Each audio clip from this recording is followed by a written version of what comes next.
His Majesty, King Hassan II of Morocco, who we met this morning and who's my guest at luncheon. He's a firm friend of the United States.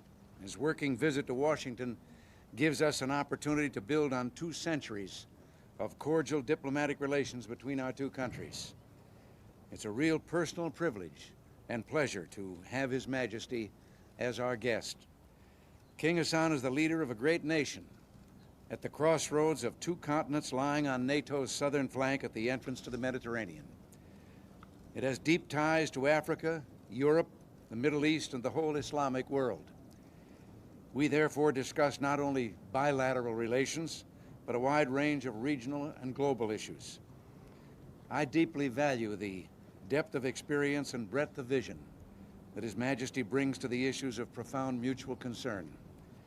His Majesty briefed me on the latest developments in his efforts to reach a peaceful settlement of the conflict in the Western Sahara, and I expressed my admiration for his support of the OAU, Organization of African Unity, referendum. We discussed opportunities for continued progress in the Middle East and agreed to continue a strategic dialogue on security issues. We reviewed the progress that we've achieved in augmenting our bilateral relations. The Binational Committee for Economic Relations that Secretary Baldrige chaired last January, the Joint Military Commission that held its first meeting last month, and the agreement establishing a binational commission for cultural and education exchange that Secretary Haig signed in Morocco in February. We considered other opportunities for closer cooperation between our 2 countries in private investment, trade, and other areas. And I expressed to His Majesty the great value the United States places on cooperation with him and on friendship with Morocco, a country that stood with us at our independence, fought at our side during the Second World War, and joins with us today in the quest for world peace and security. Your Majesty, we're honored to have you here, and we bid you welcome. Mr. President, I shall try to be understood against and even my very bad English, but I shall try to speak the language of the heart to thank you very deeply, you and your government and your people, for your hospitality. And I can assure you that from yesterday in the afternoon, still now, I really felt that I was between very strong and loyal friends.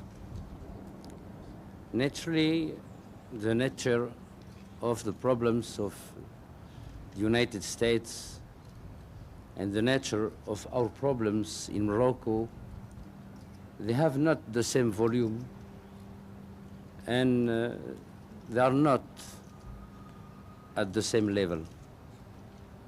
But the nature is the same.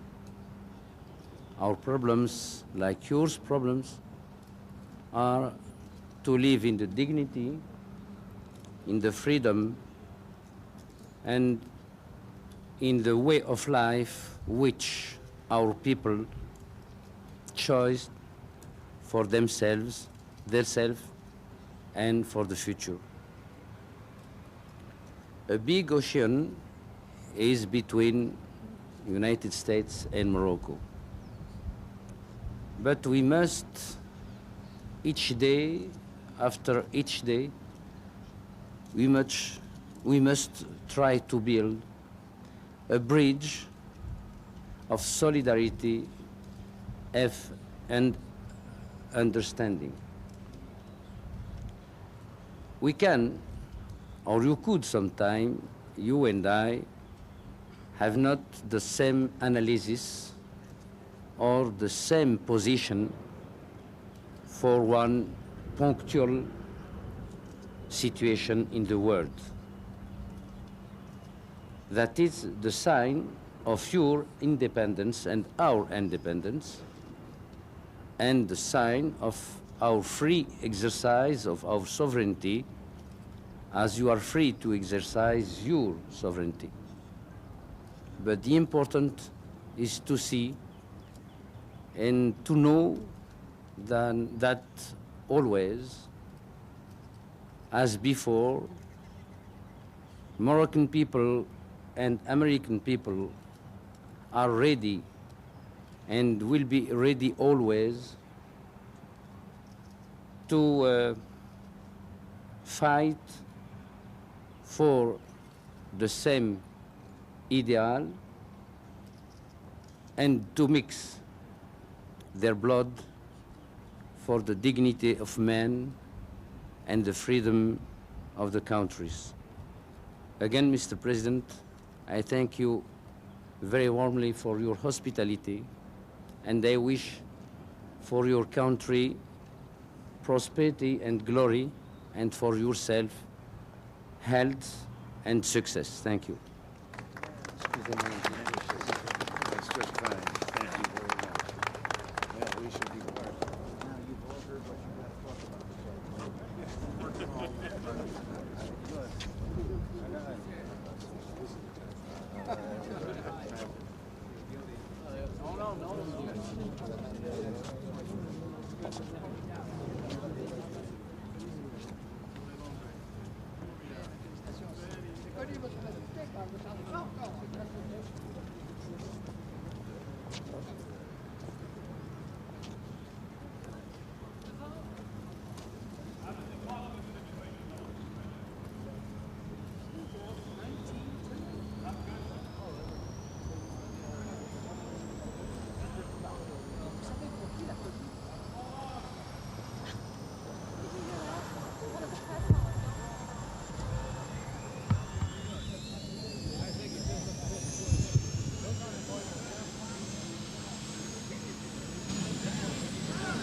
Back the ones that aren't.